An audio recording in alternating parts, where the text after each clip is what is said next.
Olá, vocês, estamos chegando! O Maranhão no Campo de hoje vai mostrar Lençóis Maranhenses, eleito como principal destino de turismo de luxo para brasileiros. No estúdio, a gente recebe Raelson Cavalcante, criador e equinoconsultor de cavalos quarto de milha. E ainda uma reportagem sobre a produção de uma horta escolar organizada pelos alunos do IEM, Instituto de Educação e Ciência do Maranhão. E mais, o quadro Arte do Mará traz a habilidade e o talento do seu Arivaldo na produção de presépios. Eu sou Mário Porto e o Maranhão no Campo está no ar para todo o Brasil e todo o mundo.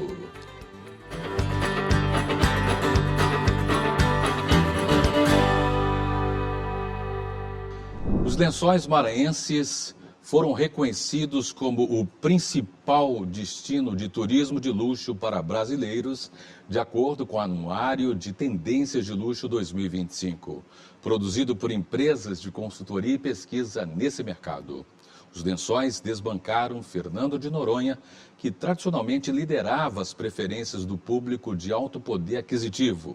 O título é mais uma conquista significativa para a região, que foi declarada Patrimônio Mundial pela Unesco em julho desse ano. Os Lençóis Maranhenses têm conquistado a preferência dos turistas brasileiros de alta renda, chegando a ultrapassar Fernando de Noronha. A novidade foi divulgada no Anuário de Tendências de Luxo 2025. De acordo com a pesquisa, realizada com 3.284 pessoas que recebem mais de 20 salários mínimos, 8,5% dos viajantes de luxo pretendem priorizar os Lençóis Maranhenses na próxima viagem, enquanto Fernando de Noronha ficou com 8,1%. Ainda segundo a pesquisa, 60% dos entrevistados são da região Sudeste. A secretária de Estado de Turismo do Maranhão destaca que o aumento da procura pelos lençóis maranhenses é resultado dos investimentos feitos no setor pelo governo do Estado. Quando a gente sai uma pesquisa que nós estamos à frente de Fernando de Noronha, significa dizer que o nosso trabalho, que o governo do Estado, a Secretaria Estadual do Turismo está fazendo um trabalho de promoção e que a sociedade está observando a importância dos lençóis. Os lençóis, nós procuramos fazer um trabalho sustentável de capacitação, de mostrar que nós temos muitos roteiros diferenciados. Nós temos o roteiro do Mirar das Estrelas, nós temos o roteiro do kitesurf, nós temos o roteiro dos treks, do café da manhã nas dunas. Então, as pessoas procuram o que é diferente e o que é bonito. A região oferece aos viajantes belezas naturais, aventuras, experiências gastronômicas e a infraestrutura local está sendo impulsionada pelo mercado hoteleiro. As agências de turismo apontam os Lençóis Maranhenses como o principal destino procurado no Maranhão e um dos principais da região Nordeste. Barreirinha está muito comentada. Além de comentada, cheia, né? Para dezembro a gente já está quase tudo lotado. Mas a gente está também já trabalhando o próximo ano. Por exemplo, junho e julho já está bem avançado os pedidos, as reservas, essas pessoas já deram entrada em alguns pacotes e a gente está em uma expectativa muito boa para o ano de 2025 com esse novo título que a gente tem, que é uma coisa muito boa. Em julho de 2024, a Unesco declarou o Parque Nacional dos Lençóis Maranhenses como Patrimônio Natural da Humanidade. Localizado a cerca de 250 quilômetros de São Luís, ele foi criado há mais de 40 anos e é o maior campo de dunas da América do Sul, com 155 mil hectares. A gente só tem que comemorar e fazer com que esse patrimônio seja sustentável, para que a gente possa ter ele hoje e no amanhã. No programa de hoje, a gente recebe para o nosso bate-papo aqui no estúdio Raelson Cavalcante, criador, selecionador, equinoconsultor de cavalos quarto de milha e titulada HRCR, Genética de Vaquejada. É um dos maiores conhecedores de cavalos de vaquejada do Brasil. Raelson também é músico, bacharel em Direito e, por formação, criador por convicção. Seja bem-vindo ao Maranhão no Campo. Obrigado, Mário. Uma grande honra estar no seu programa, que eu acompanho há muitos anos, né? Você soma demais com nós criadores, né? Trazendo informações precisas nesse nosso mundo, um mundo que praticamente é a mola da nossa economia, da economia nacional, né?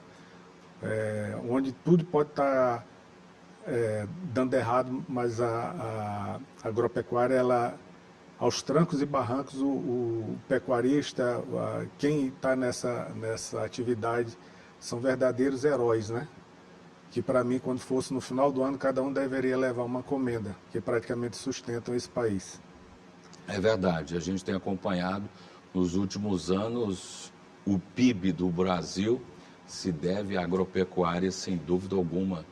E, Raels, quando surgiu a sua paixão para esse universo aí dos cavalos, dos equinos? Ele surge de nascimento, né? Eu sou de uma família da Paraíba, a qual nós temos lá uma fazenda, e sempre todos viemos para o Maranhão nos anos 70. Parte da minha família veio para cá. E nos anos 90, o meu tio, Dr. Silas Holanda, criou aqui o Parque do Vaqueiro, né, onde a gente criava cavalos quarto de milha e todos direcionados para a área da vaquejada, né. Nesse intuito não existia, a gente sabe disso, anos 90 não existia internet nem nada, então eu era um colecionador de documentos, de pedigrees de cavalos, que quando chegava no Maranhão o pessoal chegava assim, não dava muito valor, eu jogava até fora, e rapaz, entrega para Raels. Então eu cheguei no final dos anos 90 a ter mais de 1000 documentos em casa, no qual salvou uma primeira corrida nossa aqui, oficial ABQM, a Associação Brasileira do Quarto de Milha, e nós fizemos aqui uma primeira corrida. Tentamos fazer uma primeira corrida, não deu muito certo, mas o arquivo que eles vieram mais rápido, porque eu teria que pedir tudo isso via correio, foi comigo, né? Então a gente vinha estudando, sempre estudou e viveu, né? Viveu essa época, vendo as linhagens que estavam sendo provadas, as que não estavam. A nossa base do cavalo era o garanhão principal, chamava-se El Zorreiro, no qual se fez a gente fala os blends, né, as misturas, com o cavalo de conformação, o cavalo meio sangue, PSI, e nós tínhamos o costume de que o nosso cavalo principal era o cavalo meio sangue. Ele tinha que ser forte, na nossa teoria, muito forte, muita velocidade e com muita resistência. Então a gente tinha ali sempre aquele nosso cavalo, o pé duro, no meio dessa alquimia, né? E até chegar perto dos anos 2000, onde chega um novo garanhão, aqui no Maranhão. Maranhão, como sempre, ele foi um importador, mas a partir desse momento, 94, 96, esteve aqui na Agro Maratá, o Eternale Fred. Uma história muito curiosa. Eu estava conversando um dia desse, o Eternale Fred poderia ter sido meu ou de qualquer um da época. Mas a nossa mentalidade era o cavalo meio sangue, ele era um cavalo puro, então para nós não interessava. E foi parar nas mãos do Ricardo Reis Vieira, da Agro Maratá. E em pouco tempo, os filhos desse cavalo no Nordeste estouraram. E eu tive uma conversa, como eu falei há pouco, com o Ricardo, bem humorada sobre isso, como foi que ele soube que estava estourado, e tentaram pegar esse cavalo da mão dele, sem falar nada para ele, né? E a joia do nosso esporte, o diamante bruto, estava aqui no Maranhão. Então aí é uma outra conversa para uma outra situação, porque são muitas histórias, mas a partir, ou seja, o Maranhão foi fundamental e até hoje né, na base, nessa coluna muito forte que é o Eternale Fred, né? E qual é a origem dos cavalos quarto de milha?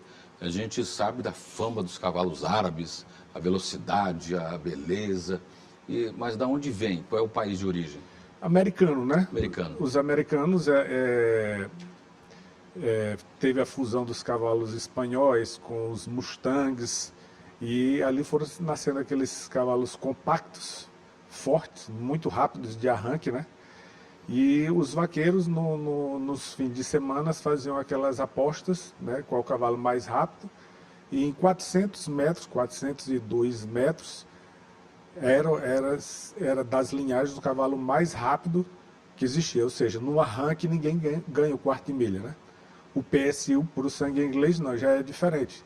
É um cavalo de alta resistência, em uma explosão que vai perdurar aí 2.000 metros, né, as provas dos PSIs. E o quarto de milha não.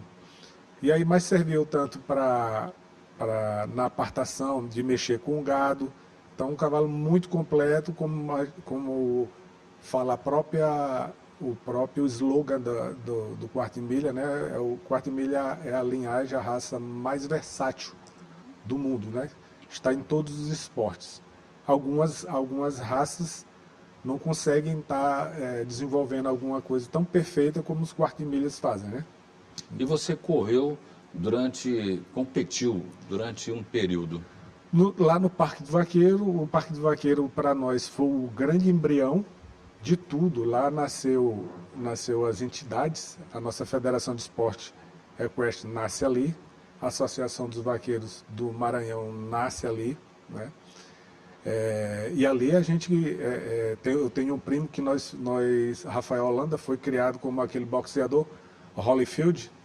Desde a fralda, ele foi treinado dentro desse Parque do Vaqueiro. Eu já era um cara de, acho que uns 27 anos, já era aquele cavalo meio velho, né? Vamos dizer assim. E ele não, foi criado de berço mesmo, no meio, e se tornou um grande atleta que nós temos e hoje um dos melhores treinadores do Brasil, Rafael Holanda. Então a nossa família é muito entranhada com isso, né?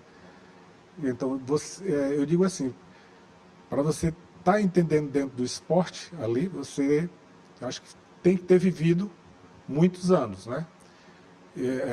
Sempre o pessoal diz assim, eu falo, não, meu amigo, eu não li e nem vi vídeos. Eu estava lá, estava vivendo um momento, a minha cabeça também estava se transformando, como eu lhe falei, meu costume era o costume do cavalo meio sangue.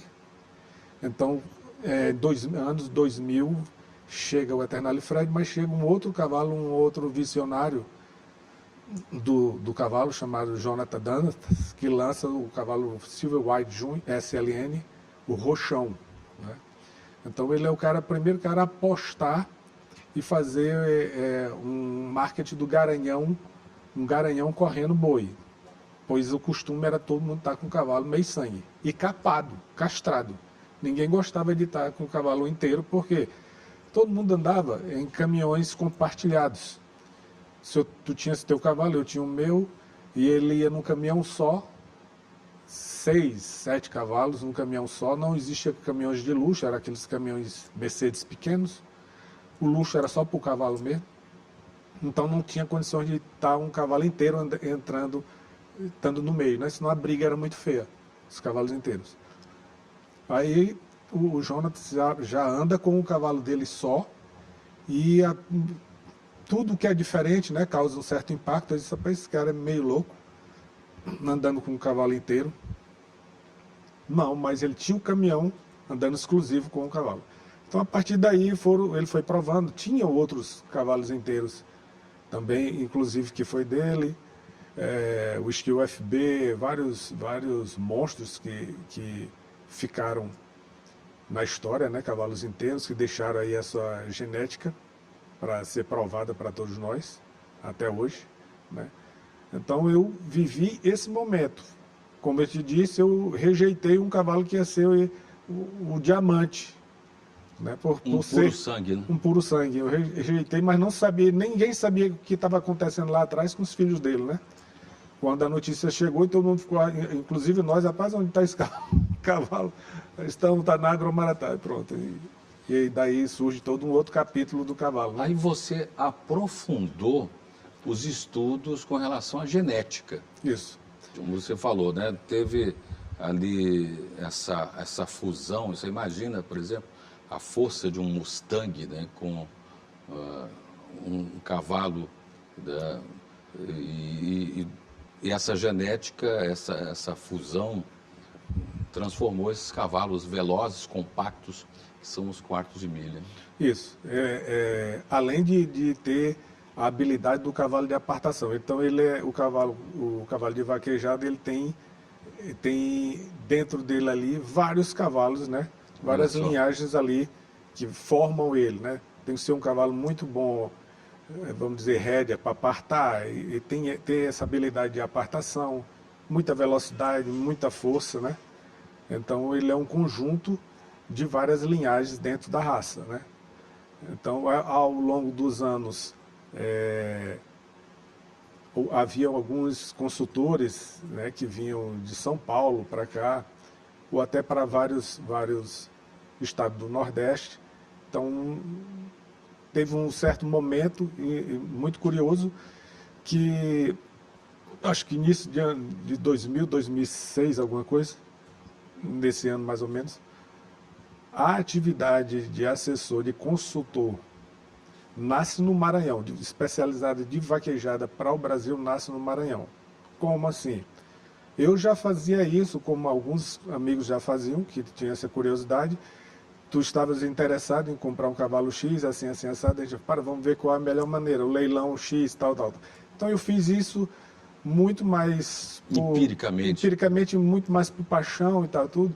E a pessoa falar que a assessoria era minha e tal, tudo, mas não levava isso profissionalmente por não ter tempo também. Ia até viajar para outros.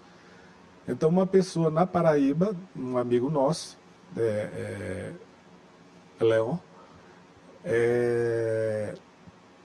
nós vimos ele era novo, muito novo, devia ter 20 e poucos anos, e vimos ele na televisão em 2006, alguma coisa, ele fazendo um comentário, e meu compadre Solano, que estava fazendo um leilão aqui, convidou ele, porque era uma coisa diferente. Ele falava, esse cavalo está na sela, já não era falando só do cavalo, não, esse cavalo aqui foi campeão na sela de fulano de tal, e fulano de isso e aquilo.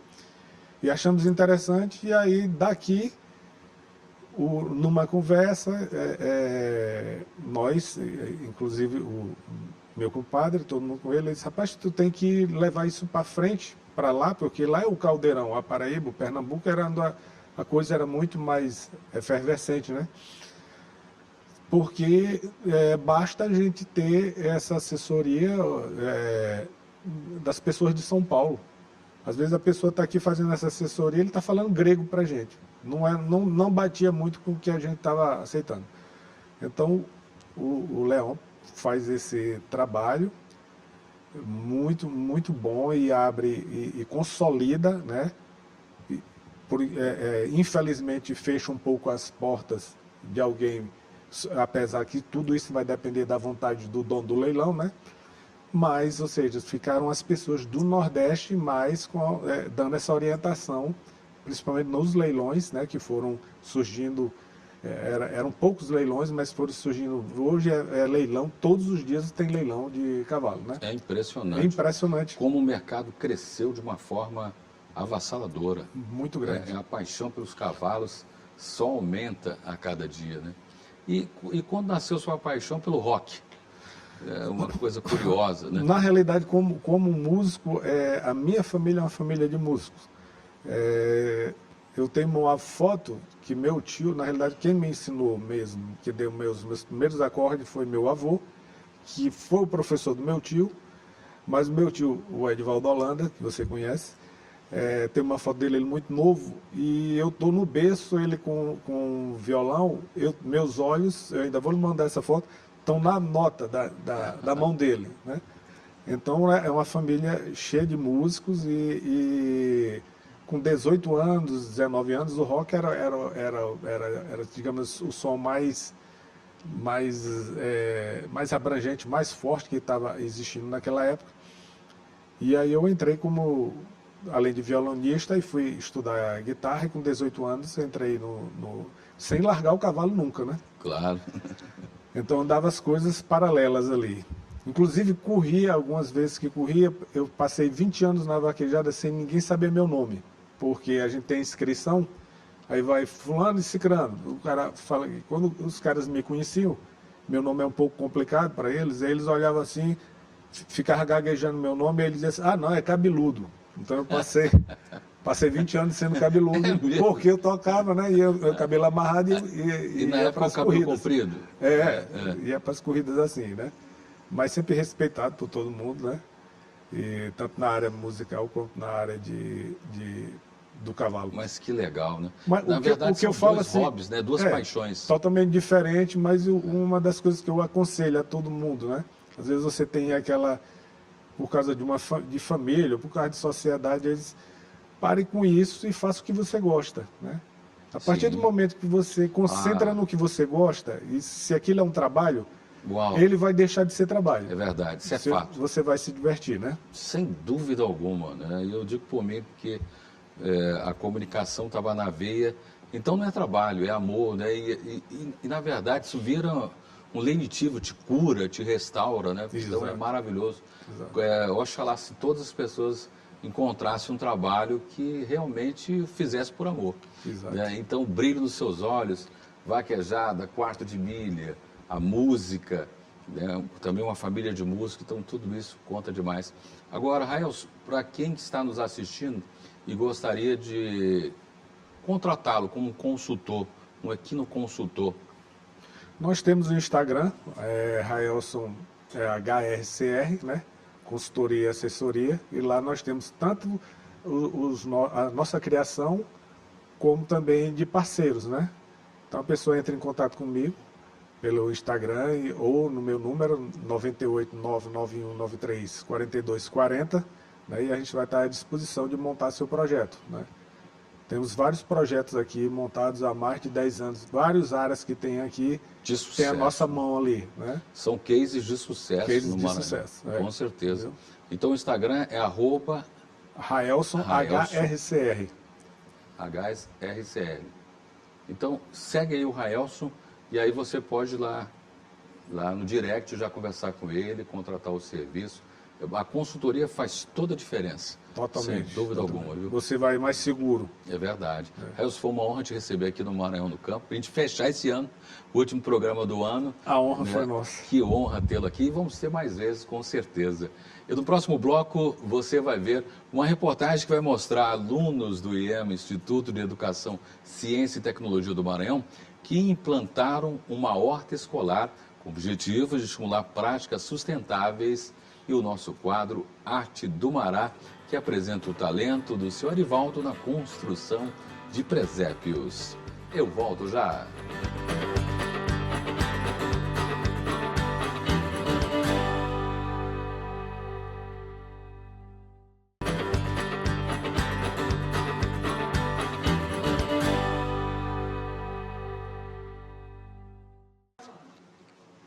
Promover a sustentabilidade nas escolas é fundamental para educar novas gerações sobre a importância do cuidado com o meio ambiente, incentivar práticas mais sustentáveis.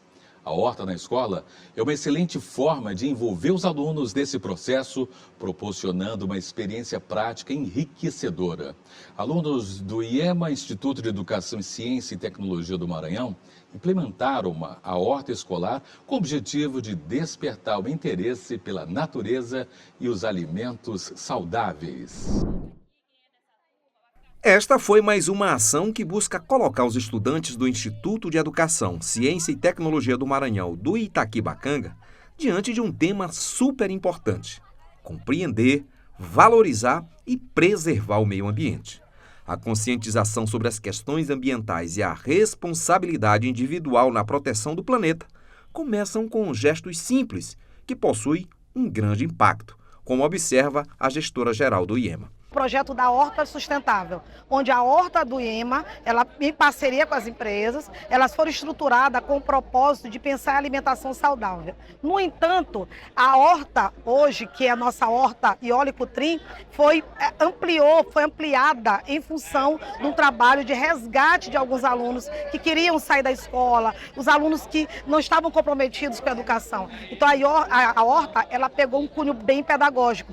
E aí, durante todo esse processo, esses alunos foram convidados a participar do projeto e hoje eles estão aqui conosco. As atividades marcaram as comemorações da Semana de Meio Ambiente. Foram realizadas palestras e premiações. Um evento especial marcou a ocasião: a inauguração da horta escolar. Cada turma recebeu a responsabilidade de cuidar de um canteiro. E assim, eles irão manter vivo o sonho de um planeta saudável. É muito importante esse projeto porque dá pra gente uma experiência de ter responsabilidade tanto com a natureza, quanto experiência, a nossa maturidade, tomar responsabilidade com as coisas. E são para os alunos de 1º, 2º e 3º ano. E eu tô adorando demais o projeto, sinto muita falta dela e tá com isso aqui perto da gente, sempre me lembra ela, o nome dela tá muito bonito na parede, eu agradeço muito. Colocando as mãos na terra, os estudantes dão um passo importante para compreender as relações entre as ações humanas e o meio ambiente. E desta forma, caminhar no sentido da conscientização e promoção de uma cidadania ambiental ativa. Mais do que peças de arte ou de decoração, o presépio é uma montagem que conta a história do nascimento de Jesus Cristo e significa algo especial para as pessoas. É vida, amor, luz e paz. Em muitas igrejas, instituições, repartições públicas ou locais privados, o ornamento é montado durante o período natalino como uma representação da época do nascimento do Salvador. No nosso último quadro do Arte do Mará do ano, hoje vamos apresentar o talento e a sensibilidade do seu Erivaldo, um artesão de 66 anos na produção de presépios aqui na capital. A reportagem de Larissa Madeira, imagens de João Oliveira e a produção de Ada Chagas.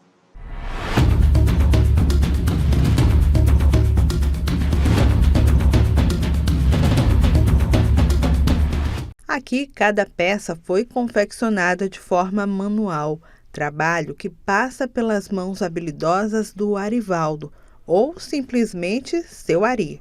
O artesão de 66 anos, há pelo menos 15, superou a crise do desemprego e logo se reinventou no ofício que já era praticado pela esposa. Deu tão certo que passou a ser a principal fonte de renda da família.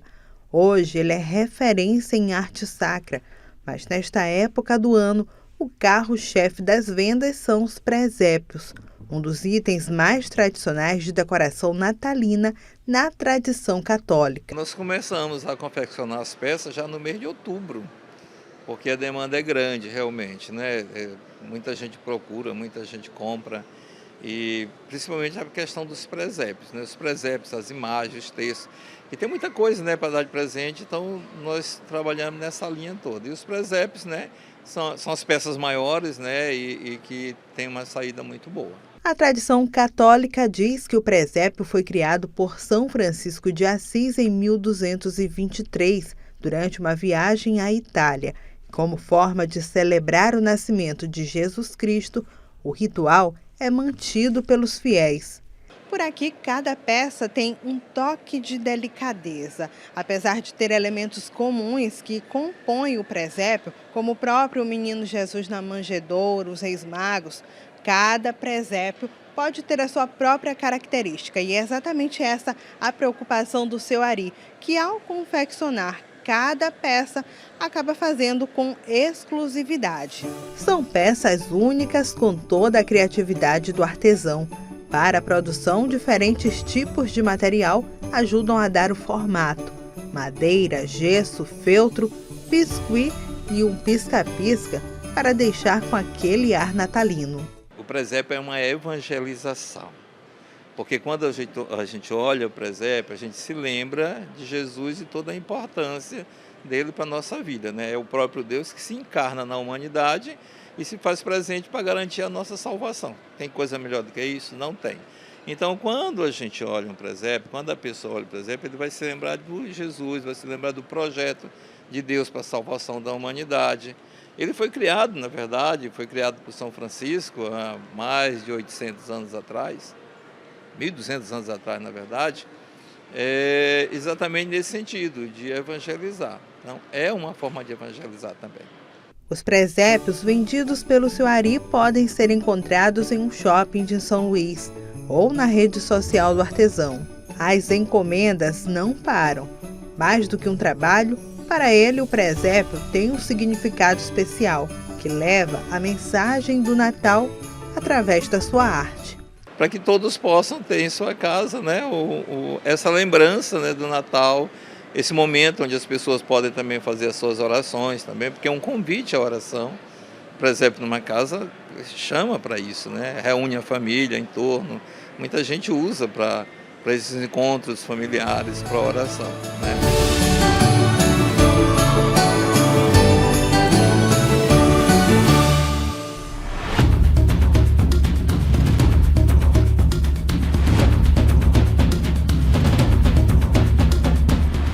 E o Maranhão no Campo está chegando ao fim. Este é o nosso último programa de 2024. Agradecemos imensuravelmente a audiência fiel e multiplicadora durante todo esse ano. E que continue conosco em 2025.